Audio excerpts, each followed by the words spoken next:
Assalamu alaikum dear learners. Today we will learn articles. আমরা আজকে article শিখব। যেহেতু বৃষ্টিময়, এখন বৃষ্টি হচ্ছে, তার মধ্যে থেকে আমরা যতটুকু সম্ভব হয় আমাদের আর্টিকেলটা শিখে নিব। আর্টিকেল হচ্ছে পদাশ্রিত নির্দেশক, যেটা কোনো প্রবন্ধ, অনুচ্ছেদ, যে কোনো আমরা যেভাবে বাংলায় বলি। তো আর্টিকেল সম্পর্কে আমরা আজকে জানব। আর্টিকেল এ এন ডি আমরা ছোটোবেলায় পড়েছি। এ এন ডি এই তিনটাকে আমরা আর্টিকেল বলি। তাহলে আর্টিকেল দুই প্রকার, ইনডিফিনিট আর্টিকেল, ডিফিনিট আর্টিকেল। একটা হচ্ছে অনির্দিষ্ট, আরেকটা হচ্ছে নির্দিষ্ট। তো আমরা এ এনকে ইনডিফিনিট আর্টিকেল বলবো এবং ডিকে ডিফিনিট আর্টিকেল বলবো। তো আজকে এ এন এর ব্যবহার সম্পর্কে আমরা জানব।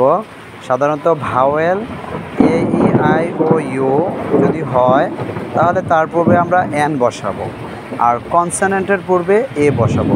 যেমন ভাওয়েল সাউন্ড এবং consonant sound, an and vowel sound, a book, consonant sound.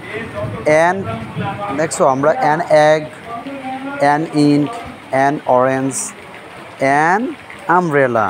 R consonant sound আমরা জানবো a book, a pen, a cat, a cow, a horse. তাহলে আমরা ভাওয়েল এবং কনসোনেন্ট সাউন্ডগুলো জানবো। আর আমরা তো সবাই জানি ভাওয়েল পাঁচটা, এ ই আই ও ইউ। তো এই পাঁচটা আমরা যখন দেখব তাহলে তার প্রথমে আমরা এ এন বসাবো। ওকে, সবাইকে ধন্যবাদ, সবাই ভালো থাকবা, এভাবে এগুলা শিখবা। Like, comment and share.